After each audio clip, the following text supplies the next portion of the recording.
اہل تشیع میں سے بعض حضرات کہتے ہیں کہ یہ عبداللہ ابن سبا یہ تو افسانوی شخصیت ہے، اس کی حقیقت کوئی تھی ہی نہیں، حالانکہ ان کی اپنی کتاب میں رجال کشی کے اندر اس کا ذکر موجود ہے، اور یہ بھی موجود ہے کہ حضرت علی رضی اللہ تعالیٰ عنہ نے اپنے عہد خلافت میں اسے زندہ جلوایا ہے۔ اس کی وجہ کیا تھی؟ یہ آیا مدینے کے اندر اسلام کا لبادہ اوڑھ کر اس نے چند عقیدوں کی اشاعت شروع کی۔ سب سے پہلے حضرت علی تو خدا ہیں، گاڈ انکارنیٹ، اوتار کا تصور، جیسے ہندوؤں میں ہے رام چندر جی خدا کا اوتار، اور عیسائیت میں بھی پہلے گاڈ انکارنیٹ کا تصور تھا کہ حضرت مسیح خدا کا اوتار ہے، انکارنیشن آف گاڈ۔ تو اس نے کہا کہ حضرت علی تو خدا کا اوتار ہے، خدا ہے۔ نمبر 2، اس نے کہا کہ ہر نبی کا ایک وصی ہوتا ہے جس کے حق میں وہ وصیت کرتا ہے، تو حضور صلی اللہ علیہ وسلم کے وصی حضرت علی ہیں، لہذا خلیفہ تو اول روز سے حضرت علی ہے، حضرت ابو بکر، حضرت عمر، حضرت عثمان یہ تو غاصب ہے، اور حضرت عثمان کی خلافت تھی اس وقت تو خاص طور پر۔ پھر اس نے جو قبائلی عصبیت تھی اسے بھڑکایا۔ پرانی جو عصبیت چل رہی تھی قریش کے اندر، وہ دو گھرانے ایک دوسرے کے مد مقابل تھے۔ دیکھیے، ایک ہوتا ہے قبیلہ، ایک ہوتا ہے گھرانہ۔ ہمارے پنجاب میں ایک قبیلہ ہے وٹو قبیلہ، اس کے گھرانے بہت سے، مانے کے، لالے کے، فجے کے، شامت کے، یعنی کوئی لالا تھا ان میں سے بڑا، ان کے بیٹے ہو گئے لالے کے، ان کی اولاد، خاندان یہ کہلاتے ہیں۔ قبیلہ ایک، یہ وٹو قبیلہ۔ تو قبیلہ تھا قریش، اس میں گھرانے بہت تھے، بنو ہاشم، بنو امیہ، بنو تیم، بنو عدی، یہ بہت سے گھرانے تھے۔ تو چوٹی کے دو گھرانے جو تھے وہ بنو ہاشم اور بنو امیہ، ان کے درمیان چپقلش تھی، مقابلہ، مسابقت، اور یہ مسابقت فی الخیر بھی ہوتی تھی۔ اگر انہوں نے غریبوں کو کھانے کھلائے ہیں تو ہم ان سے بڑھ کر کھلائیں گے، اگر وہ حاجیوں کی خدمت کرتے ہیں تو ہم ان سے بڑھ کر کریں گے۔ تو ان کے اندر یہ مسابقت خیر بھی تھی، لیکن چپقلش تھی کہ کوئی ہم سے آگے نہ نکل جائے، وہ سمجھتا تھا وہ آگے نہ نکل جائے۔ اس شخص نے اس پرانی عصبیت کو تازہ کیا کہ حضور تو بنو ہاشم میں سے تھے، لہذا خلافت حق ہے بنو ہاشم کا، یہ غاصب ہے۔ اس سے پہلے دو خلفاء جو تھے وہ نہ بنو ہاشم سے تھے نہ بنو امیہ سے تھے۔ حضرت ابو بکر بنو تیم میں سے تھے، چھوٹا قبیلہ تھا۔ حضرت عمر بنی عدی میں سے تھے، وہ بھی چھوٹا قبیلہ تھا۔ یہ حضرت عثمان پہلے خلیفہ جو بنو امیہ میں سے تھے، جن کی پرانی چپقلش بنو ہاشم سے تھی۔ اب اس کو موقع مل گیا کہ پرانی قبائلی عصبیت کو بھڑکائے۔ یہ ہے اصل میں اس فتنے کا پس منظر عبداللہ ابن سبا نے جو آ کر پھیلایا ہے، اور اس کی تفصیل میں اس وقت میں نہیں جا سکتا، کیسے یہ فتنہ پروان چڑھا، کیا انہوں نے اسٹریٹجی اختیار کی، کہ یہ کیا کرتے تھے، گروہ بنا کر بھیجتے تھے لوگوں کو۔ کوفے میں جاؤ تو وہاں پر دمشق کے گورنر کے خلاف اور مصر کے گورنر کے خلاف الزامات لگاؤ، اس نے یہ کیا، وہ غبن کر گیا، وہ یہ کر گیا، وہ خیانت کر رہا ہے، وہ رشتہ داروں کو پال رہا ہے، اور عثمان کے خلاف بھی تقریریں کرو رضی اللہ تعالیٰ عنہ۔ دمشق میں جاؤ تو کوفے کے گورنر کے خلاف، کیونکہ دمشق کے گورنر کے خلاف بات کرو گے تو لوگوں کو معلوم ہوگا کہ یہ جھوٹ بول رہے ہیں، لیکن یہ کہ وہاں تو تم بات کرو کوفے کے گورنر کے خلاف اور مصر کے گورنر کے خلاف اور حضرت عثمان کے خلاف۔ مصر میں جاؤ تو بات کرو کوفے کے اور شام کے گورنر کے خلاف اور حضرت عثمان کے خلاف۔ یہ انہوں نے ایسا اٹھایا، اور اس زمانے میں آپ کو معلوم ہے ذرائع رسل و رسائل تھے نہیں، نہ اس فتنے کی پتہ چل سکا جب تک کہ وہ فتنہ جو ہے پوری طرح برگ و بار لا کر تراور درخت نہیں بن گیا۔ اس کے نتیجے میں حضرت عثمان رضی اللہ تعالیٰ عنہ شہید ہوئے، اور خلیفہ پھر حضرت علی رضی اللہ تعالیٰ عنہ کو انہی سوائیوں نے، جنہوں نے گھیراؤ کیا تھا، جنہوں نے حضرت عثمان کو شہید کیا ہے، یہی حضرت علی رضی اللہ تعالیٰ عنہ کے ارد گرد ہوئے۔ اور حضرت علی رضی اللہ تعالیٰ عنہ بھی نہیں چاہتے تھے خلافت کی بیعت لینا، لیکن آخر کیا کرتے؟ کیا وہ امت کو بغیر خلیفہ کے چھوڑ دیتے؟ حضرت زبیر سے کہا گیا، انہوں نے نہیں مانا، رد کر دی بات۔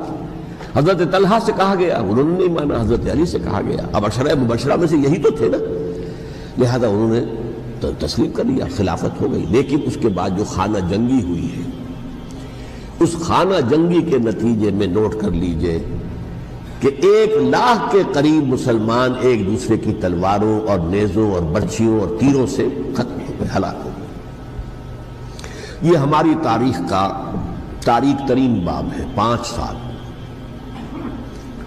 4.5 سال حضرت علی کی خلافت کے اور 6 مہینے حضرت حسن کی خلافت کے رضی اللہ تعالی عنہ۔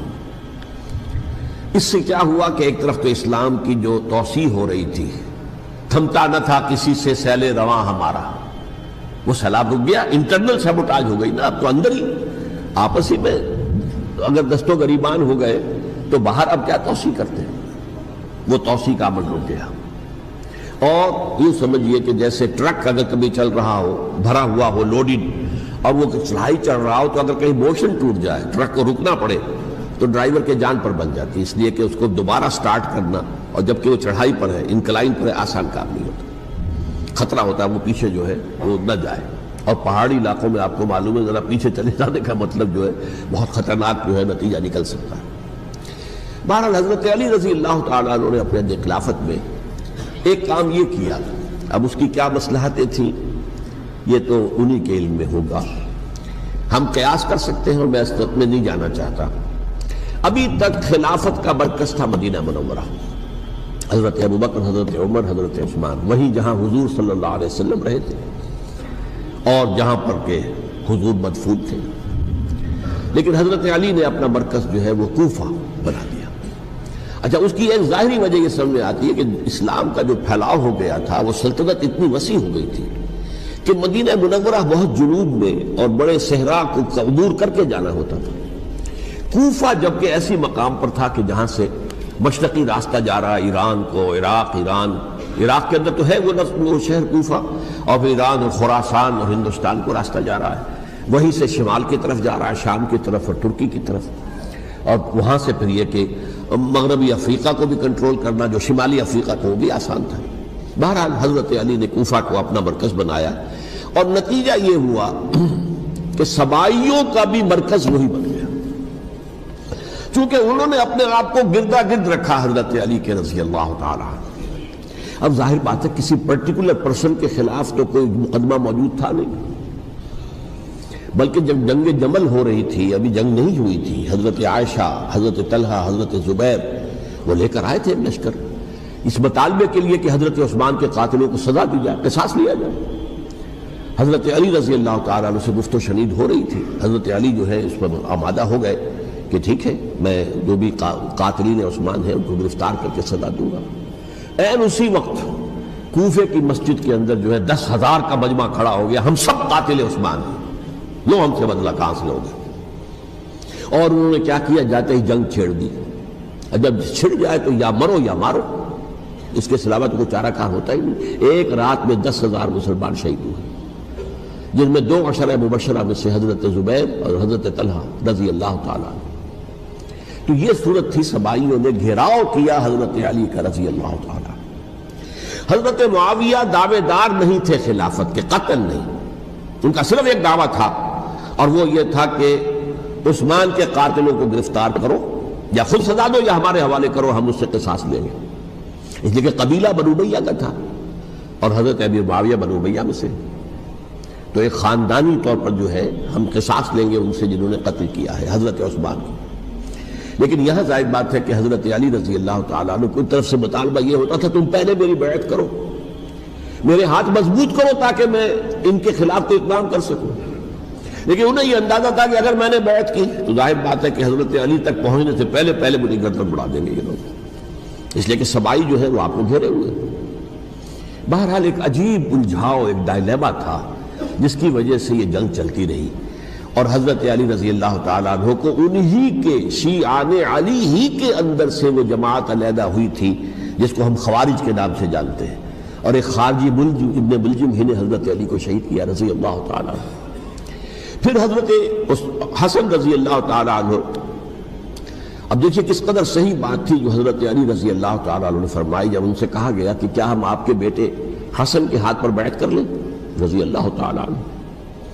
فرمایا نہ میں تمہیں اس کا حکم دیتا ہوں نہ میں اس سے روکتا ہوں، یہ تمہارا معاملہ ہے، امرہم شورا بینہم، تم اپنے باہمی مشورے سے جو فیصلہ کرو گے ٹھیک ہے، میں نہ حکم دیتا ہوں نہ روکتا ہوں۔ اس کا کیا مطلب ہے؟ باپ کے بعد بیٹے کی خلافت ہرگز حرام نہیں ہے، ورنہ کہتے کیسے ہو سکتا میرا بیٹا؟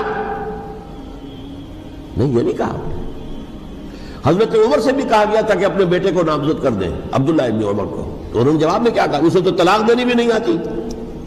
انہوں نے اپنی کسی زوجہ کو طلاق دی تھی اور اس میں جو صحیح ترین طریقہ ہے وہ اختیار نہیں کیا تھا. انہوں نے طلاق دینے تک نہیں آتی تو میں اسے خلیفہ بنا دوں. یہ نہیں کہا تھا کہ باپ کے بعد بیٹا خلیفہ نہیں ہو سکتا، یہ تو نہیں تھا، کہیں حرام نہیں ہے، نہ کتاب و سنت میں، نہ کوئی حدیث ہے، نہ کہیں قرآن مجید میں. تو حضرت علی نے بھی فرمایا رضی اللہ تعالی، نہ میں روکتا ہوں نہ حکم دیتا ہوں، یہ تمہارا اپنا معاملہ ہے. بہرحال حضرت حسن رضی اللہ تعالی عنہ نے حضرت امیر معاویہ سے صلح کر لی، خلافت ان کے سپرد کر دی. دیکھیے میں حضرت ابوبکر، حضرت عمر، حضرت عثمان، حضرت علی کے ساتھ حضرت حسن کے دور خلافت کو بھی خلافت راشدہ میں سے سمجھتا ہوں. اور تبھی 30 سال پورے ہوتے ہیں اس حدیث کے مطابق کہ حضور نے فرمایا خلافت 30 برس رہے گی، پھر ملوکیت آ جائے گی. تو حضرت حسن کا بہت بڑا کارنامہ یہ ہے کہ اس خانہ جنگی کا دروازہ بند کر دیا.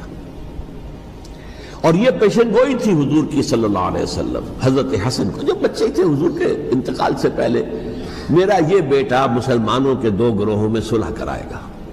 یہ حضور کی پیشن گوئی تھی، اور وہ پیشن گوئی حضرت حسن کے علم میں بھی ہوگی یقیناً. بہرحال انہوں نے صلح کی حضرت امیر معاویہ کے ساتھ رضی اللہ تعالی عنہ، خلافت ان کے حوالے کر دی، اور کچھ شرائط تھی طے ہو گئی. اللہ خیر صلی اللہ. حضور کی تو یہ پیشن گوئی جو ہے صحیح ثابت ہوئی کہ میرا یہ بیٹا مسلمانوں کے 2 بڑے گروہوں کے درمیان صلح کرا دے گا. اور سبائیوں نے انہیں تانے دیے، یا عار المومنین، اے مومنوں کے لیے موجب عار، موجب شرم تم نے بزدلی دکھائی، تم نے امیر معاویہ کو خلیفہ تسلیم کر لیا، تم نے بزدلی دکھائی. معاذ اللہ ثم معاذ اللہ ثم معاذ اللہ. اب میں کچھ باتیں حضرت امیر معاویہ کے بارے میں کہنا چاہتا ہوں، اس لیے کہ وہاں اس میں نے حضرت معاویہ کے بارے میں یہ تو بہت شدت کے ساتھ کہا تھا، اور میں اب بھی اس پر قائم ہوں اور پوری طریقے سے قائم ہوں. میرا مستقل موقف یہی ہے کہ حضرت معاویہ رضی اللہ تعالیٰ عنہ کے دور خلافت کو ہم خلافت راشدہ میں شامل نہیں سمجھتے، اہل سنت میں سے کوئی بھی نہیں سمجھتا. لیکن اس کے ساتھ میں نے حضرت امیر معاویہ کے کچھ مناقب بھی بیان کیے تھے تاکہ پلڑا جو ہے ترازو کا اس کے دونوں پلڑے سامنے آ جائیں. لیکن یہ کہ وہ حصہ میرے اس بیان کا نکال دیا گیا، ختم کر دیا گیا. یہ میں نہیں جانتا کہ اس میں کیا مصلحت دیکھی گئی ہے. اس میں تو کسی کے لیے کوئی معاملہ ایسا نہیں تھا کسی کے جذبات کو جو ہے وہ ٹھیس پہنچانے والا. کیونکہ میں نے کہا وہ خلیفہ راشد نہیں تھے، صاف میں نے کہا، بلکہ وہ دور ملوکیت کا آغاز ان سے ہو گیا ہے. بلکہ جب ایک صاحب نے یہ کہا کہ کربلا کے بعد سے دور ملوکیت آ رہی تھی تو میں نے کہا نہیں جناب، دور ملوکیت تو 20 سال پہلے پوری ہو چکی تھی، شروع ہو چکی تھی. حضرت امیر معاویہ کے بھی 20 سال میں وہ دور ملوکیت میں شمار ہیں. انہیں کسرى العرب بھی کہا گیا، عرب کے کسریٰ، جو شہنشاہ ایران کا خطاب تھا. حضرت معاویہ رضی اللہ تعالیٰ عنہ کو کسرى العرب کہا گیا، عرب کا کسریٰ یہ. لیکن دوسری طرف یہ ہے کہ وہ صحابی رسول ہے رضی اللہ تعالیٰ، حضور کے برادر نسبتی بھی ہیں، حضور کے صالح ہیں. ان کی ہمشیرہ ام حبیبہ حضور کی زوجہ محترمہ ہیں، ام المومنین ہیں، ام حبیبہ رضی اللہ تعالیٰ عنہ. پھر کس قدر معتمد علیہ تھے حضور کے کہ کاتبان وحی میں شامل تھے. وحی کی کتابت کرنے والے چند لوگ تھے جنہیں کہ حضور کہتے تھے کہ اب یہ آیت لکھ لو. ان میں سے ایک امیر معاویہ بھی رضی اللہ تعالیٰ. تو بڑے توازن کی ضرورت ہے. دیکھیے صحابہ کرام کا جہاں تک تعلق ہے، اہل سنت کا موقف یہ ہے کہ صحابہ تو کلہم عدول، صحابہ سب کے سب نیک نیت تھے، اور ان کی روایت جو ہے قبول کی جائے گی، رد نہیں کی جائے گی، ان پر کوئی جرح و تعدیل نہیں ہوگی. اس لیے کہ ان کا تزکیہ محمد الرسول اللہ صلی اللہ علیہ وسلم نے کیا تھا. لہٰذا یہ تو ہو سکتا ہے کہ کسی صحابی سے کوئی خطا ہو جائے، لیکن وہ خطا اجتہادی ہوگی، نیت کی خطا نہیں ہوگی، نیت کی غلطی نہیں ہوگی. اگر کسی صحابی کی نیت پر حملہ کیا جائے تو یہ اصل میں طعن ہے، حملہ ہے حضور پر کہ وہ تربیت دے نہیں سکے اپنے ساتھیوں کو. معاذ اللہ ثم معاذ اللہ ثم معاذ اللہ، وہ تزکیہ کر ہی نہیں سکے. 3 جگہ جو قرآن میں آیا ہے یتلو علیہم آیاتہ ویزکیہم، تو کیا تزکیہ کیا؟ اگر ان کے قریب ترین ساتھی جو تھے، اگر ان کے اندر بھی بدنیتی تھی اور دنیا کی طلب تھی اور دنیا کے اندر اقتدار حاصل کرنے کا جذبہ تھا، تو پھر کیا تزکیہ کیا؟ معاذ اللہ ثم معاذ اللہ. لہذا صحابہ سب کے سب عدول ہیں اور ان سے اختلاف ممکن ہے، لیکن ان کی نیت پر حملہ نہیں ہو سکتا. تو حضرت امیر معاویہ کی شخصیت ایک چیز ہے، آپ کا دور خلافت دوسری چیز ہے۔ شخصیت کے اعتبار سے صحابی رسول ہیں، برادر نسبتی ہے حضور کے صلی اللہ علیہ وسلم، اور پھر یہ کہ اس قدر معتمد علیہ ہے صحابہ میں سے کہ وہ کاتبان وحی، یہ عام آدمی کے کرنے کا کام نہیں تھا جو وحی کی کتابت کرے، اللہ کے کلام کی۔ البتہ یہ ہے کہ جیسا کہ میں نے عرض کیا، ان کا دور خلافت راشدہ نہیں ہے، وہ ملوکیت کا دور ہے۔ یہ میں نے جیسا عرض کیا، میں نے ایک صاحب نے جب یہ کہا کہ ملوکیت شروع ہو رہی تھی، میں نے کہا شروع نہیں ہو رہی تھی، ملوکیت تو 20 سال پہلے شروع ہو چکی تھی۔ اسی طریقے سے ایک صاحب نے کہا تھا کہ اسلام کو قائم کرنے کے لیے حضرت حسین میدان میں آئے، میں نے کہا یہ بھی غلط ہے، اسلام تو 60 سال پہلے قائم ہو چکا تھا، نبی اکرم صلی اللہ علیہ وسلم کے دستے مبارک سے اسلام قائم ہو گیا۔ جاء الحق وزهق الباطل ان الباطل کان زهوقا۔ کیا اسلام میں داڑھی رکھنا فرض ہے یا سنت؟ یا سنت۔ داڑھی جو ہے فرض نہیں ہے، سنت مؤکدہ ہے، لیکن بعض علماء کے نزدیک واجب ہے۔ واجب یہ سنت مؤکدہ اور فرض کے درمیان آتا ہے، فرض پھر واجب پھر سنت مؤکدہ پھر سنت غیر مؤکدہ پھر نفل اور پھر مستحب یا جو مباح، یہ درجات ہیں۔ لیکن یہ کہ سمجھ لیجئے کہ واجب کے درجے میں اس لیے یہ آ جاتی ہے میرے نزدیک کہ یہ ایک ایسی سنت ہے کہ ہے تو ہر وقت ہے اور نہیں ہے تو بالکل نہیں۔ بعض اوقات آپ سے کوئی سنت مؤکدہ بھی چھوٹ گئی، فرض کیجئے کہ آپ گئے تھے، زور کی جماعت کھڑی تھی، آپ نے 4 فرض پڑھی اور وہ یہ کہ آپ نے پہلے 4 فرض جو ہے وہ رہ گئے آپ کے، تو یہ بعض لوگ جو ہے بعد میں پڑھ لیتے ہیں کہ رہ بھی جائے تو کوئی ایسی بات نہیں، سنت مؤکدہ ہے، فرض تو نہیں تھا نا۔ لیکن یہ کہ اگلے روز آپ نے نماز پڑھی تو سنت مؤکدہ بھی پڑھ لی، تو سنت کبھی رہ گئی کبھی آپ نے ادا کر لی۔ یہ داڑھی وہ شے ہے کہ جو ہے تو 24 گھنٹے ہے، نہیں ہے تو زیرو ہو گئی، اور نہ صرف زیرو ہو گئی بلکہ ہم عمل کرتے ہیں اس داڑھی کے خلاف، سنت کے خلاف عمل۔ جب آپ شیو کر رہے ہوتے ہیں تو یہ عمل کیا ہے؟ گویا کہ آپ اپنے ہاتھ سے اللہ کے رسول کی ایک سنت اور ان کے حکم کی نافرمانی کر رہے ہیں شیو کرتے ہوئے۔ اور پھر یہ کہ میں چونکہ یہ بھی عرض کیا کرتا ہوں عام طور پر، داڑھی وہ شے ہے، باقی تو جتنے نیکی کے کام ہیں ان میں کچھ خرچ ہوتا ہے، وقت لگتا ہے، نماز پڑھی وقت لگا، پیسے دیے صرف ہوئے آپ کی دولت سے۔ داڑھی وہ سنت ہے کہ آپ اس میں پیسہ بچاتے ہیں، وقت بچاتے ہیں، خرچ کچھ نہیں ہوتا، بچتا ہے۔ اب ظاہر بات ہے ان تمام باتوں کے بعد بھی داڑھی نہیں رکھتے تو اس کا کیا مطلب ہے کہ ہمارے ذہنوں پر مغربی تہذیب کا اتنا غلبہ ہو گیا ہے کہ ہم وہ شکل و صورت اور شباہت جو بھی دنیا میں اس وقت عام طور پر ہے بس اسی کو اختیار کرنے کو ترجیح دیتے ہیں، اور حضور صلی اللہ علیہ وسلم کے سنت کی پیروی نہیں کر رہے ہیں، اور یہ چیز جو ہے میرے نزدیک بہت بڑی بات ہو جائے گی۔ من رغب عن سنتی فلیس منی، حضور نے فرمایا جسے میری سنت پسند نہیں ہے پھر اس کا مجھ سے کوئی تعلق نہیں۔ ایمان کی ترکیب کیا ہے، سنتھسس کیا ہے، ایمان کیسے وجود میں آتا ہے؟ آپ کو معلوم ہے کہ ایمانیات میں سب سے بنیادی ایمان، جڑ کا ایمان، وہ ہے ایمان باللہ، اللہ کو ماننا، اللہ کو پہچاننا۔ اس کے ضمن میں ایک بات جان لیجئے جو قطعی ہے، یقینی ہے، وجود باری تعالیٰ کے لیے کوئی منطقی دلیل موجود نہیں ہے، نہ کوئی سائنٹیفک دلیل موجود ہے۔ یہ دونوں کی نفی کر رہا ہوں۔ سائنٹیفک کیسے ہوگی؟ سائنس کا سارا دائرہ جو ہے محسوسات کا عالم ہے، عالم مادی، دی میٹیریل ورلڈ۔ سائنس کا دائرہ اس سے باہر ہے ہی نہیں، اور اللہ تعالیٰ کی ذات اس عالم مادی سے وراء الورا ثم وراء الورا ثم وراء الورا، لہذا کسی سائنسی دلیل کا ہونا ممکن نہیں۔ اسی طریقے سے منطق بھی در حقیقت مبنی ہے ہمارے مشاہدات کے اوپر، نطق، ہماری بات چیت، ہماری گفتگو، اسی کا نام منطق ہے، اور ہمارے سارے تصورات جو ہیں وہ ہمارے مشاہدات پر مبنی ہوتے ہیں۔ تو منطق کی بھی رسائی نہیں ہے، وہاں تک اللہ تک پہنچنا ممکن نہیں۔ یہ میں پہلے بھی ایک موقع پر آپ سے عرض کر چکا ہوں، آج کیٹیگوریکلی اس کو بیان کر رہا ہوں کہ فلسفہ اگر وہ واقعتاً صحیح فلسفہ ہے، پیور فلسفی جس میں عقل سے اور منطق سے بات ہو رہی ہے، اس کا لازمی نتیجہ کیا ہے؟ 2 میں سے ایک جگہ انسان پہنچے گا، یا ایگنوسٹسزم، یہ کچھ معلوم نہیں، کوئی حقیقت معلوم نہیں، ہم حقیقت جان ہی نہیں سکتے، ایگنوسٹسزم، لا ادریت، لا ادری، میں نہیں جانتا، ہم نہیں جانتا، کچھ نہیں جانتا، کہ کس نقشد و نقشاید بحکمت معمارا، کہ یہ جو کائنات کی گتھی، یہ الجھی ہوئی ڈور ہے، اس کو نہ کوئی کھول سکا ہے نہ کھول سکے گا دلیل کے ذریعے سے اور منطق کے ذریعے سے، کہ کس نقشد و نقشاید بحکمت معمارا۔ تو یہ یا تو ہوگا ایگنوسٹسزم، لادریت، یا اسکیپٹسزم، ارتیابیت، شکوک و شبہات، بس یہاں تک کہ وہ شبہ اس میں بھی ہو جائے گا کہ ہم بھی ہیں یا نہیں، نہ ابتدا کی خبر ہے نہ انتہا معلوم، رہا یہ وہم کہ ہم ہیں، سو یہ بھی کیا معلوم، we can't say it surely کہ ہم ہیں، ہمارا وجود ہے، یہ بھی ہو سکتا ہے سراب ہو، دھوکہ ہو۔ تو جو عقل خالص ہے، عقل خالص، اس کا لفظ بعد میں بھی آئے گا، یہ اس لیے کہ پیور ریزن کا لفظ استعمال کیا کانٹ نے، ایک کریٹیک آف پیور ریزن۔ عقل خالص جو ہے وہ درماندہ ہے اس معاملے کے اندر کہ وہ اللہ تک نہیں پہنچ سکتی۔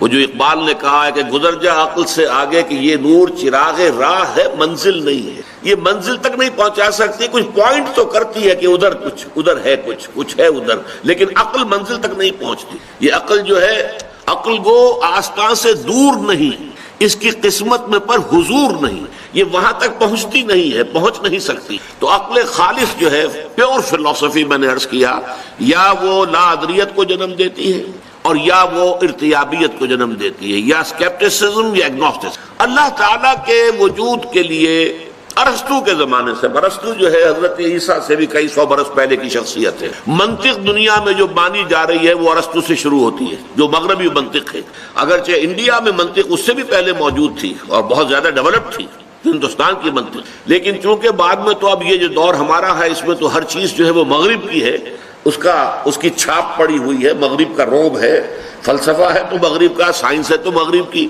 تو مغرب کا جو فلسفہ ہے اس میں منطق کا آغاز ہوا ہے ارسطو۔ ارسطو کے زمانے سے اللہ تعالیٰ کے وجود کے ثبوت کے لیے 3 دلیلیں پیش کی جاتی ہیں۔ علامہ اقبال نے اس کا ذکر کیا ہے کہ کانٹ نے، ایمینوئل کانٹ جو ہے وہ جدید فلسفہ میں بہت اہم مقام کا حامل ہے، ایک لینڈ مارک ہے۔ اس نے ان 3 دلیلوں کو کاٹ کر رکھ دیا کہ ان میں سے کوئی دلیل بھی منطق کی ترازو میں پوری نہیں اترتی، بلکہ منطق کو کاٹتی ہے۔ ان الحدید بالحدید یفلح، لوہا لوہے کو کاٹتا ہے، اسی طرح منطق کو کاٹ دیتی ہے۔ تو یہ دلائل کیا تھے؟ دلیل انی، اذعانی طور پر، افی اللہ شک فاطر السماوات والارض، کیا اللہ کے بارے میں بھی کوئی شک ہو سکتا ہے جو آسمان اور زمین کا خالق ہے؟ اب یہ ایک ذرا زور تو ہے، خطیبانہ انداز ہے، پر زوردار انداز کے اندر دلیل کہاں ہے؟ اس میں دلیل تو نہیں ہے، منطقی طور پہ کوئی دلیل نہیں۔ اس کو آنٹولوجیکل دلیل کہتے ہیں، دلیل انی، دلیل لمی، کہ ہر چیز کے اندر کوئی حکمت ہے، اس کائنات کی جس شے پر غور کرو گے اس میں کوئی نہ کوئی پرپس ہے، پرپس فلنس، یہ اصول ہے اس تخلیق کا۔ اور ظاہر بات ہے کہ پرپس فل ہونا بتاتا ہے کہ پیچھے کوئی ذہن ہے جو کار فرما ہے، جس نے کہ کسی ارادے کے تحت اور کسی حکمت کے تحت اس کائنات کو تخلیق، یہ جو ہے ٹیلیولوجیکل آرگومنٹ کہلاتا ہے۔ پھر کاسمولوجیکل آرگومنٹ وہ ہے جو ہمارے عام جو واعظین ہیں وہ بھی استعمال کرتے ہیں ہمیشہ جب بات ہوگی مساجد میں، کیسے ممکن ہے کائنات ہو اور اس کا پیدا کرنے والا نہ ہو؟ یہ کیسے ہو سکتا ہے کہ جہاز چل رہا ہو اور جو ہے اس کا آپ کہیں کہ کوئی بنانے والا ہے ہی نہیں، خود بخود بن گیا ہے؟ یہ کیسے ہو سکتا؟ تو عام آدمی کو یہ دلیل جو ہے یہ کافی اپیل کرتی ہے کہ یقیناً یہ خلق جو ہے خالق کے وجود پر دلالت کرنے والی شے۔ لیکن آپ دیکھیں گے تو یہ خطرناک دلیل جو ہے اگلا قدم یہ بڑھاتی ہے عقل، کہ اچھا اگر بغیر کسی کے پیدا کیے کوئی شے پیدا نہیں ہو سکتی، مان لیا ہم نے، تو اللہ کو کس نے پیدا کیا یہ بتاؤ؟ پھر اللہ بھی بغیر پیدا کیے کرنے والے کے پیدا نہیں ہونا چاہیے۔ تو دلیل نے دلیل کو کاٹ دیا۔ یا تو اس کو بھی مانو، اگر تو دلیل کو اگر اس کو تسلیم کرتے ہو کہ کوئی ہستی کوئی شے بغیر کسی صانع کے، کسی پیدا کرنے والے کے، کسی خالق کے پیدا نہیں ہو سکتی، تو اللہ تعالیٰ کیسے پیدا ہو گیا جس کو تم مانتے ہو کہ اس کا پیدا کرنے والا کوئی نہیں؟ دلیل آ کر یہاں کٹ گئی۔ بہرحال کانٹ نے ان تینوں کے بارے میں کہا، اگرچہ 2 دلیلیں پھر بعد میں اور بھی دی گئی ہیں اللہ تعالیٰ کی ہستی پر۔ ایک ہسٹوریکل، کہ تاریخ میں ہمیشہ سے ہر معاشرے میں یہ مانا گیا ہے کہ کوئی پیدا کرنے والا ہے، لیکن اگر اس دلیل کو مانے تو پھر تاریخ میں ہر معاشرے میں شرک بھی موجود رہا ہے۔ جس قدر تسلسل شرک کو رہا ہے کہ ایک پیدا کرنے والے کو مان کر اس کے ساتھ نائبین، اس کے ساتھ جو ہے اس کے لاڈلے، اس کے منہ چڑھے، جن کی سفارش کو وہ روک نہیں سکے گا، یہ سارے تصورات بھی رہے کہ نہیں رہے؟ اگر پرماتما کے ساتھ جو ہے اور مہادیو کے ساتھ دیویاں اور دیوتاؤں کی فوج رہی ہے، اگر بڑے جی سے لکھے جانے والا گاڈ، چاہے وہ رومن امپائر کا ہو اور چاہے وہ گریکس کا ہو، وہ ساتھ ان کے گاڈز اینڈ گاڈیسز کی فوجیں ہیں۔ اللہ ایک ہے، آلہہ بے شمار ہیں۔ یہ دلیل بھی کٹ گئی کہ اگر کسی شے کا تسلسل اور دوام اور اس کا مسلسل پایا جانا تاریخ کے دوران دلیل ہے تو پھر شرک کے حق میں بھی اس دلیل کو ماننا پڑے گا۔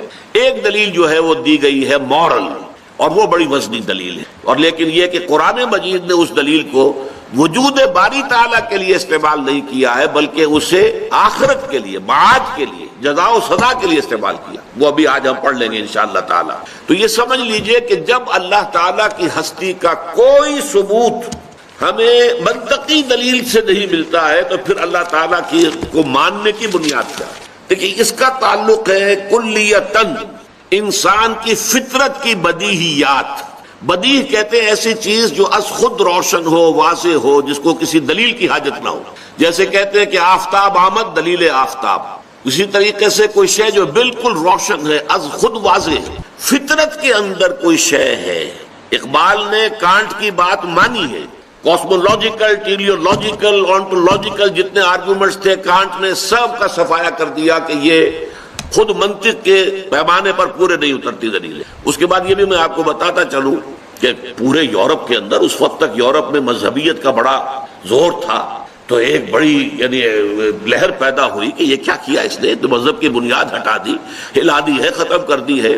اب یہ بھی ہو سکتا ہے کہ معاشرے کے دباؤ کی وجہ سے، جیسے ہم دیکھتے ہیں علامہ اقبال نے جب شکوہ نظم لکھی تو بڑا ایک طوفان مچ گیا کہ یہ ایسی گستاخی اللہ تعالیٰ کی جناب میں، اور اس طرح کا انداز، اور یہ باتیں کرنا اس طرح اللہ کے ساتھ. جب شکوہ، پھر علامہ نے جواب شکوہ لکھا تو پھر یہ کہ لوگوں کے سامنے واضح ہوا کہ یہ در حقیقت ایک پیغام دینے کا ذریعہ تھا. ہو سکتا ہے کانٹ کا معاملہ بھی یہی ہو، لیکن اس نے پہلی کتاب لکھی critique of pure reason, pure reason, عقل خالص جو میں نے ابھی لفظ استعمال کیا تھا، اور ثابت کر دیا کہ عقل خالص کے ذریعے سے خدا کو ماننے کے لیے کوئی بنیاد موجود نہیں ہے، کوئی دلیل نہیں.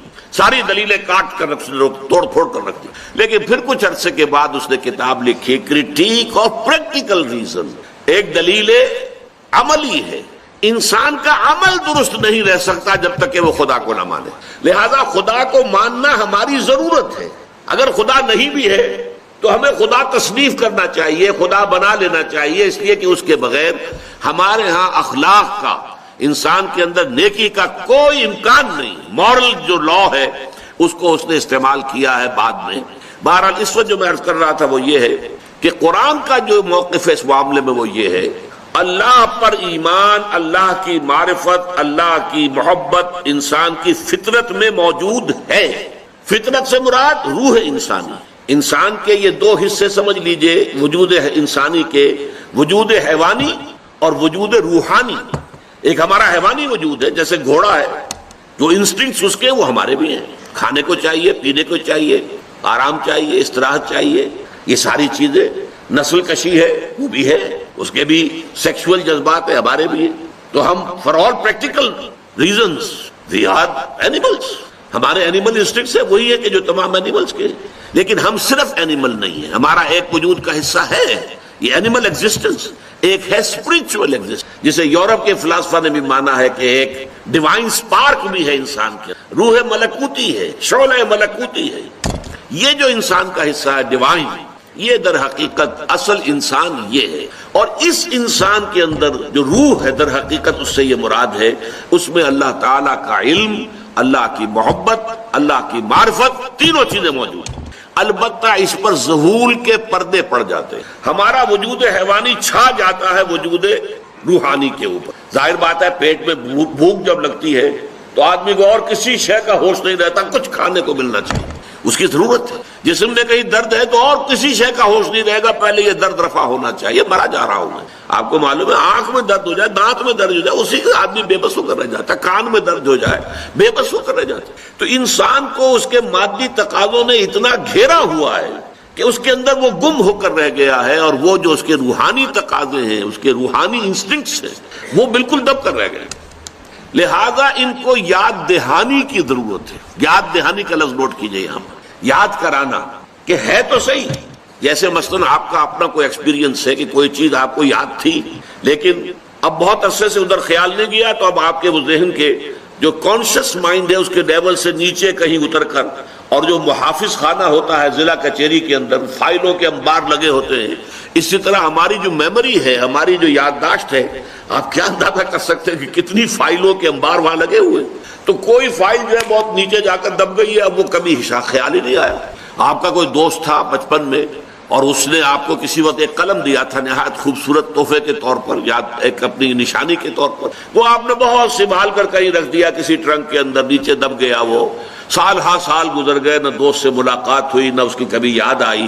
اچانک کسی روز ذرا زیادہ گہرائی میں آپ اتر گئے اپنے ٹرنک کے، اور وہ جا کر اس کے نیچے سے آپ کا وہ پین برآمد ہو گیا، تو آپ کو اپنا وہ دوست یاد آ جائے گا یا نہیں؟ یہ جو دوست کا یاد آ جانا ہے، اس کا مطلب کیا ہے؟ وہ دوست کا علم تمہارے اندر تھا، دب گیا تھا، نیچے چلا گیا تھا، اس کے اوپر بہت سے انبار آ گئے تھے فائلوں کے۔ اب یہ ہے کہ اچانک آپ نے ایک اس کی نشانی دیکھی، اور نشانی دیکھتے ہی آپ کو دوست یاد آ گیا۔ بس یہی فینومینن ہے اللہ پر ایمان کا۔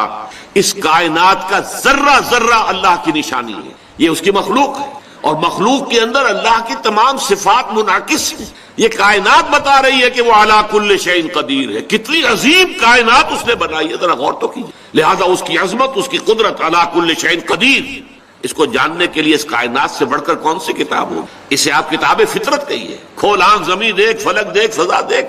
افلا ينظرون الى الابل كيف خلقت والى السماء كيف رفعت والى الجبال كيف نصبت والى الارض كيف سطحت فذکر انما انت مذکر۔ دیکھیے پیارا انداز ہے، یہ دیکھتے نہیں پہاڑوں کو کیسے جما دیے گئے، اونٹ کو کیسے اس کی خلقت ہے جو اس کے ماحول کے ساتھ کس قدر مناسبت رکھنے والی ہے، زمین کو نہیں دیکھتے کیسے بچھا دی گئی ہے، آسمان کو نہیں دیکھتے کیسے اٹھا دیا گیا ہے۔ تو اے نبی آپ یاد دہانی کرائیے، آپ کا کام یاد دہانی کرانا ہے۔ اگر وہ قلم دیکھ کے بھی دوست یاد نہیں آیا تو کسی دلیل سے آپ دوست کو یاد نہیں کرا سکتے، سیدھی سی بات ہے۔ میری تنصیل کو ذہن میں رکھیے، اس قلم کو دیکھ کر دوست یاد آئے گا، یہ اسپونٹینیس ایکشن ہوگا ایک، بالکل اس میں آپ کا ارادہ بھی نہیں ہے۔ آپ کوشش کریں گے تو دوست یاد نہیں آئے گا آپ کو، لیکن اس نشانی کو دیکھتے یاد آ جائے گا فوراً۔ اگر یاد نہیں آیا ہے تو ہو سکتا ہے آپ کوئی اور نشانی بھی دکھائیں اس کی، دیکھو بھائی چلو یہ دیکھو، یاد آیا کوئی؟ تو ایک اور نشانی بھی اس کی تھی، وہ دیکھو یاد آیا۔ اگر یاد نہیں آیا تو کوئی دلیل نہیں ہے کہ جو اللہ کے وجود کو بنوا لے، کوئی دلیل نہیں ہے جس سے کہ آپ دوست کی یاد اس کے ذہن کے اندر تازہ کر سکیں۔ تابع دار ہو، اطاعت کیش ہو، مردوں کا کہنا مانے، ان کی اطاعت کرے، حافظات للغیب، اور غیب میں ان کے لیے محافظ بنے، ان کے مال کا کی بھی حفاظت کرے۔ یہ نہیں خیانت کر کے اب شوہر تو گیا ہوا جو چاہو اس کے بال میں سے جس کو میں جو چاہوں دے دوں، نہیں، یہ وہ نہیں، اس کا مال جو ہے وہ اسی کا ہے، اس کی خیانت نہیں کرے گی، وہ امانت کے ساتھ حفاظت کرے گی، اور اس کے علاوہ اپنے نفس کی حفاظت کرے گی، اس لیے کہ وہ بھی اب شوہر کی امانت ہے۔ اب اس کا جو بھی جنسی معاملہ ہے وہ اس کے اپنے اختیار میں نہیں رہا، اس کو ملک بضع کہتے ہیں ہماری فقہ کے اندر، کہ در حقیقت اس کا اختیار کامل اب شوہر کے ہاتھ میں آ چکا ہے، اس کے جنسی اعضاء جو ہے وہ شوہر کے کنٹرول میں، ملک بضع ملکیت گویا کہ اس کی ہے، لہذا اس میں کوئی خیانت اگر وہ کر رہی ہے تو وہ بھی اس کے خلاف ہو جائے۔ فالصالحات قانتات، تو نیک بیویاں وہ ہوتی ہیں جو تابع دار ہو، فرما بردار ہو، اور غیب میں یعنی شوہروں کی عدم موجودگی میں جبکہ وہ موجود نہیں ہے حفاظت کرنے والی ہو، اور وہ حفاظت مال کی بھی اور ان کا اپنے نفس کی بھی، اور یہ کام آسان نہیں ہے، آپ کو معلوم ہے۔ شوہر کبھی 4 مہینے کے لیے باہر چلا گیا ہے، کبھی 1 سال کے لیے باہر چلا گیا ہے، عورت کے لیے اپنے نفس کو تھامے رکھنا، اپنی جنسی خواہشات کو، فسکی جوان عورت ہے، اس کی بھی تو نفسانی خواہشات ہیں، تو آسان کام نہیں ہے۔ یہی وجہ ہے آپ کے علم میں ہوگا کہ واقعہ بڑا عجیب پیش آیا تھا، اس کو بیان کرتے ہوئے شرم بھی آتی ہے۔ حضرت عمر رضی اللہ تعالیٰ عنہ اپنی رات کے گشت میں ایک مکان کے پاس سے گزر رہے تھے، تو انہوں نے سنا کہ ایک عورت جو ہے وہ بڑے درد بھرے الفاظ میں کچھ گا رہی ہے۔ اگر مجھے اللہ اور اس کے رسول کا فرق کا خوف نہ ہوتا تو تم دیکھتے کہ اس وقت میری چارپائی جو ہے چرچرا رہی ہو۔ تو اس پر حضرت عمر جو ہے وہ ایک دم تنبہ ہوا کہ ہمارے لوگ جو ہے جہاد پر جاتے ہیں، سال بھر تک واپس نہیں آتے، تو اس سے تو سوسائٹی کے اندر بہت زیادہ جو ہے ایک اندیشہ اور خطرہ پیدا ہو جائے گا۔ تو انہوں نے اب دیکھیے یہ بات بھی کہ دین میں کوئی شرم اور حیا اس معاملے میں نہیں ہے، کہ اپنی بیٹی سے پوچھا، حضرت حفصہ سے، اب وہ بیٹی بھی ہے اور ام المومنین بھی ہے، حضور کی اہلیہ ہے تو ام المومنین ہے، لہذا حضرت عمر کے لیے بھی ماں کے درجے میں ہے، اگرچہ ہے حضرت عمر کی صاحبزادی، کہ تم مجھے بتاؤ حفصہ ایک عورت زیادہ سے زیادہ کتنے عرصے تک صبر کر سکتی ہے؟ اور کوئی قباحت محسوس نہیں کی حضرت حفصہ رضی اللہ تعالی عنہا نے، 4 مہینے۔ تو پھر انہوں نے یہ آرڈر نافذ کر دیا، کوئی مجاہد 4 مہینے سے زیادہ جو ہے وہ محاذ پر نہ رہا ہے، لازماً وہ آئے چھٹی لے کر اور وہ گھر پہنچے۔ آپ اس کی روشنی میں دیکھیے جو کچھ یہ ہمارے ہاں ہو رہا ہے، امارات میں جو لوگ کام کرتے ہیں، سعودی عرب میں کام کرتے ہیں، باہر کے ممالک میں کام کرتے ہیں، جوان بیویوں کو یہاں چھوڑ جائے، پھر جو قصے ہوتے ہیں، جو سکینڈلز ہوتے ہیں، پھر جب وہ شوہر صاحب تشریف لاتے ہیں تو وہ دیور اور بیوی جو ہے مل کر اسے قتل کرتے ہیں، اس لیے کہ یہاں تو دنیا بدل چکی ہے، دیور کی اور بھابھی کے رشتہ کچھ اور ہی بن چکا ہے، لہذا وہ قتل بھی کرتے ہیں، مال بھی سارا لے لیتے ہیں۔ یہ ساری خبریں آپ اخبارات میں پڑھتے ہیں۔ یہ کیوں ہے؟ فطرت کے خلاف ایک طرز عمل آپ اختیار کر رہے ہیں۔ یا تو اپنی فیملیز کو ساتھ لے کر جائیے، یا یہ ہے کہ پھر یہ وقفہ کا جو ہے معاملہ زیادہ، میں سمجھتا ہوں اس حدیث کے بعد جو حضرت عمر کا فیصلہ تھا 4 مہینے کا، اس سے زائد جو ہے باہر سٹے کرنا، اپنے گھر نہ آنا، ایک اعتبار سے گناہ کے درجے کی بات ہو جائے گی۔ علیکم بسنتی و سنت الخلفاء الراشدین المہدیین، تمہارے ذمے ہے میری سنت بھی، اور خلفاء راشدین جو ہے میری ان کی سنت۔ کچھ لوگ چاہے کہتے کہ نہیں یہ قرآن کے سطح کی نہیں ہے، لیکن یہ کہ اس کا دعویٰ تو ہو جاتا، لیکن تاریخ یہ بتا رہی ہے کہ سرے سے کسی شخص نے اس کی جرت نہیں کی۔ اس درجے وہ قرآن سے مرعوب ہوئے تو حضور کا سب سے بڑا معجزہ جو آج تک زندہ ہے، اس کو ذہن میں رکھیے، میں نے جو حضرت موسیٰ حضرت عیسیٰ کے معجزات گنوائے ہیں وہ در حقیقت ان کی اپنی ذات کے ساتھ تھے۔ ید بیضا موسیٰ کے ساتھ تھا، عصا معجزہ اس وقت تھا جب موسیٰ کے ہاتھ میں تھا، اس کے بعد کئی سو برس تک وہ صندوق سکینہ جو ہے، تابوت سکینہ، اس میں وہ عصا رکھا رہا، لیکن اب وہ معجزہ نہیں تھا، وہ سوکھی لکڑی تھی، اس کے سوا کچھ نہیں۔ تو تمام انبیاء اور رسول کے معجزے ختم ہو گئے، وہ ان کی ذات کے ساتھ تھے۔ محمد الرسول اللہ کی رسالت دائمی ہے تا قیام قیامت، لہذا معجزہ بھی آپ کا دائمی ہے، وہ معجزہ آج بھی موجود ہے۔ البتہ میں ادھر ضرور توجہ دلاؤں گا کہ قرآن مجید کے اعجاز کے 3 پہلو ہیں۔ پہلا پہلو، اور زیادہ تر اسی کی طرف توجہ زیادہ ہوئی ہے، وہ ہے قرآن کی فصاحت، بلاغت، ادبیت، اس کی چاشنی۔ ظاہر بات ہے کہ اس کا شعور اور ادراک صرف عربوں کو ہو سکتا ہے، بلکہ میرے خیال میں ناراض نہ ہو اہل عرب تو آج کے عربوں کو بھی نہیں ہو سکتا۔ یہ اسی دور کے عرب، ان کی اپنی جو اس وقت کی زبان تھی، اس زبان میں فصحاء، بلغاء، شعراء، خطباء، ان کو اتنا ذوق تھا کہ وہ باقی پوری دنیا کو کہتے تھے یہ گونگے ہیں، بولنا ہمیں آتا، خطیب ہم ہیں، شاعر ہم ہیں، خطبہ ہم دے سکتے ہیں، شعر ہم کہہ سکتے ہیں، باقی سب تو عجمی ہیں، گونگے ہیں، ان کے اندر نہ فصاحت ہے، نہ بلاغت ہے، نہ ان کے کلام میں چاشنی ہے، نہ اس کے اندر کوئی شکو ہے۔ یہ دعویٰ جنہیں تھا، جب ان کے منہ بند ہو گئے قرآن کو سننے کے بعد کہ اس کلام کا کوئی مقابلہ ممکن نہیں ہے، جو ان کے سبع معلقہ کے شعراء میں سے آخری شاعر وہ ایمان لے آئے، اس کے بعد جب ان سے کہا گیا کہ اب آپ شعر نہیں کہتے، حضرت عمر نے ایک مرتبہ ان سے سوال کیا کیا بات ہے، اب آپ نے شعر کہنے چھوڑ دیے؟ تو ان کا جواب یہ تھا، اب بعد القرآن، کیا آپ قرآن کے بعد بھی اس کا امکان ہے کہ کوئی شخص اپنی فصاحت اور بلاغت تک کو اظہار کرنا چاہے؟ یہ تو فصاحت اور بلاغت کی ایک معراج ہے کہ جس تک کہ اب کسی انسان کی رسائی ممکن نہیں۔ تو فصاحت اور بلاغت جو ہے قرآن کی اور اس کی ادبیت، در حقیقت اس کا ادراک تو ہو سکتا ہے صرف اہل زبان کو۔ ہم لوگ جو ترجموں سے پڑھتے ہیں، چاہے کتنی گرامر پڑھ لیں، کتنی صرف و نحو پڑھ لیں، واقعہ یہ ہے کہ وہ جو ایک ہوتا ہے نفس پر جب انگلی آتی ہے تو جو ایک آپ کو فیل ہوتی ہے، وہ فیل ہم جو عجمی لوگ ہیں جن کی مادری زبان عربی نہیں ہے، وہ قرآن مجید کی فصاحت اور بلاغت کو اس طور سے نہیں سمجھ سکتے جیسے کہ اہل زبان سمجھ سکتے ہیں، اور خاص طور پر جیسے کہ اس زمانے کے اہل زبان نے سمجھا۔ آج چونکہ عربی زبان ویسے تو جو اس کی فصیح لینگویج ہے وہ جو کی تو اپنی اصل پر قائم ہے، وہ اسی قرآن کے دفعل اور قرآن کے صدقے قائم، ورنہ دنیا میں کوئی دوسری زبان نہیں ہے کہ جو 1500 برس تک اتنی پیور رہ جائے، اس میں تبدیلی آتی۔ خود اردو جو ہے 300 برس کی اردو، دکن کی اردو، ذرا اس کو کبھی پڑھیے تو آپ حیران ہوں گے کہ یہ اردو زبان اور آج کی اردو کوئی اور ہے۔ یہ صرف 200-250 برس کے اندر یہ انقلاب اردو میں ہو چکا ہے۔ عربی زبان 1500 برس سے وہ قائم ہے اپنی اسی جگہ پر، اور وہ صرف قرآن کا اعجاز اور قرآن کا صدقہ ہے، لیکن باقی جو اصل میں بولی جانے والی زبانیں ہیں وہ بہت بدل چکی ہیں۔ لہذا تمام اہل عرب کے لیے بھی اب قرآن کے اس پہلو کو صحیح طور پر سمجھنا ممکن نہیں۔ قرآن کی جو اعجاز کے 2 پہلو ہیں، وہ ہے در حقیقت جو میری اور آپ کی توجہ کے خاص طور پر در حقیقت حقدار ہے، اور ہمیں ان کی طرف توجہ کرنی چاہیے۔ بدقسمتی سے اس کی طرف عام طور پر علماء نے توجہ نہیں کی، اس کی صرف ادبیت ہی کا چرچا ہوتا ہے۔ اصل میں قرآن مجید علم انسانی کی معراج، فکر، فلسفہ، حکمت، قرآن کی ابدی حکمت، قرآن کا ابدی فلسفہ، قرآن انسانی مسائل کا جو حل دیتا، قرآن نے سوشل سائنسز میں جس طریقے سے رہنمائی کی ہے، یہ 2 پہلو ہے اس کے اعجاز کے، جس کی کہ آج ہمیں ضرورت ہے کہ ہم اس کا شعور اور ادراک حاصل کریں۔ اس کے ضمن میں خاص طور پر علامہ اقبال کا نام لینا چاہتا ہوں۔ میرے نزدیک اس دور میں قرآن مجید کے اس اعجاز اور اس کے ایک معجزہ ہونے کے لیے سب سے بڑی دلیل علامہ اقبال کی شخصیت ہے۔ وجہ کیا ہے کہ علامہ اقبال علماء کے طبقے میں سے نہیں تھے۔ ظاہر بات ہے کہ جن کا پورا جو ہے جن کی زندگی گزرتی ہو قال اللہ و قال الرسول میں، ان کے دلوں میں عظمت قرآن کی، ان کے دلوں میں حضور کی محبت یہ تو سمجھیے کہ ہونی ہی چاہیے، ان کے شب و روز اسی میں گزرتے ہیں۔ لیکن یہ کہ ایک ایسا شخص جس کی تعلیم ہے کالجوں کی، یونیورسٹیوں کی، جس نے مشرق اور مغرب کے فلسفے کھنگال ڈالے، وہ شخص اور وہ بھی اس دور میں جبکہ ہم پر مغرب سے مروبیت بہت شدید تھی۔ آج تو وہ مروبیت بہت کم ہو چکی ہے۔ آج تو ہمارا عام نوجوان جو ہے وہ آنکھوں میں آنکھیں ڈال کر بات کرتا، اس میں خود اعتمادی ہے۔ ہمارا بھی اپنا ایک معاشی نظام ہے، ہمارا اپنا ایک سیاسی نظام ہے، ہمارا ایک اپنا سماجی نظام ہے، ہماری اپنی سوشل ویلیوز ہے۔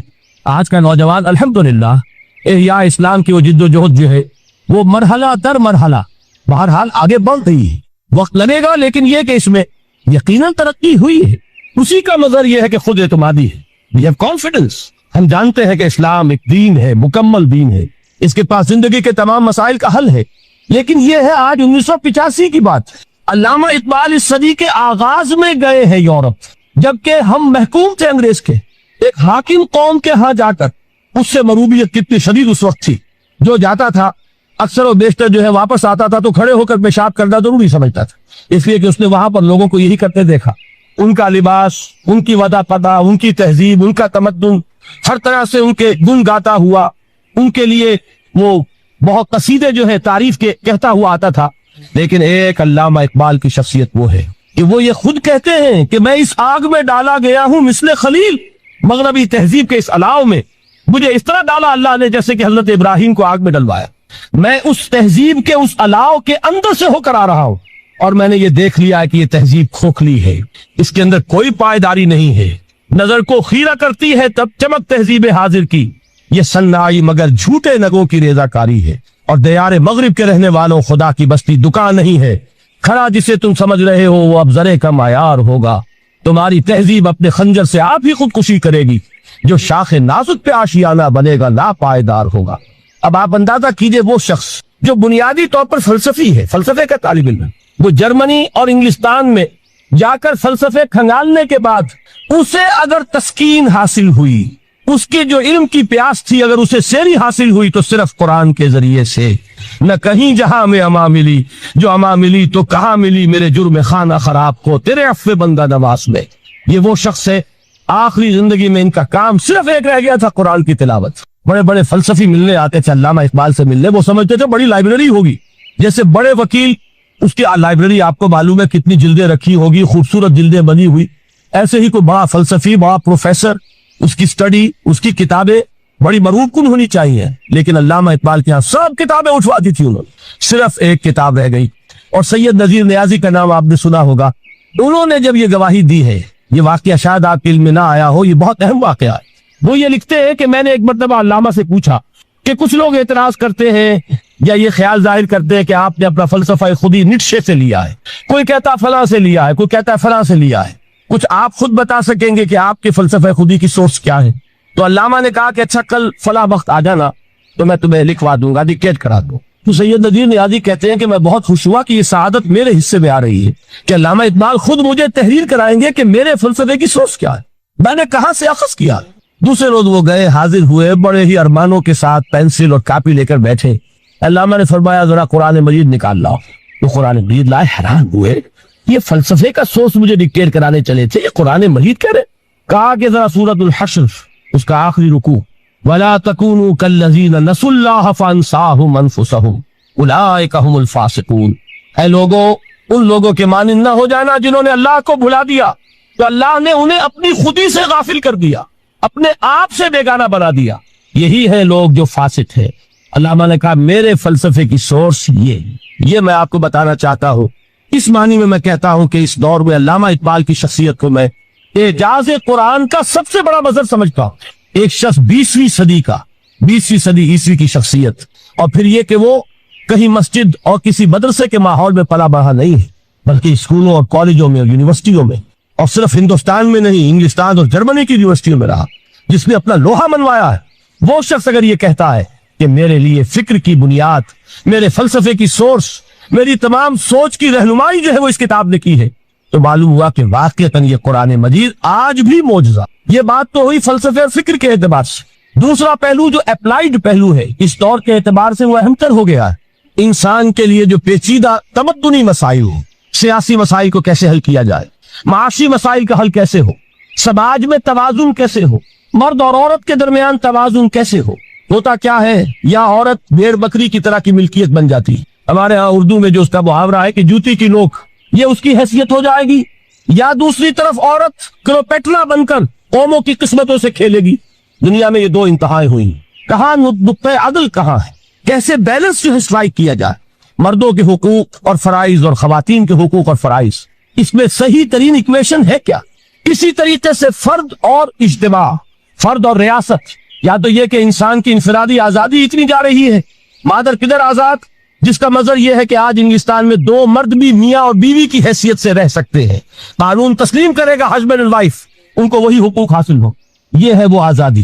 اور یا پھر یہ ہے کہ جو روس میں ہے یا دوسرے ممالک میں ہے کہ آزادی بالکل ختم, اور معلوم ہوا کہ ٹوٹلیٹیرین سوسائٹی ہے, مستبدانہ نظام. ان کے درمیان نقطۂ عدل کہاں. اسی طرح سرمایہ اور محنت, اگر ذرا سا سرمایہ کو چھوٹ ملتی ہے وہ مزدور کا خون چوستا ہے اور اس کا حق اس کو نہیں دیتا.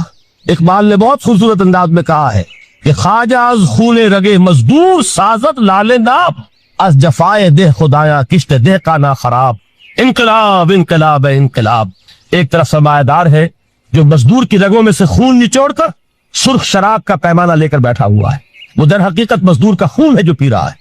ایک طرف وہ زمیندار اور جاگیردار ہے جو کاشتکار کا خون جو ہے چوس رہا ہے. تو یہ یا تو یہ انتہا ہے, اور یا یہ ہے کہ اگر ذرا آپ مزدور کو یا اس کارکن کو خرا تحفظ دیجئے تو وہ کام نہیں کرتا. ہمارے ہاں پچھلے دور میں یہی ہوا تھا. میں یہ برملا کہتا ہوں, آج بھی آپ کے سامنے کہہ رہا ہوں کہ بھٹو نے واقعہ یہ بہت بڑا کارنامہ سر انجام دیا تھا.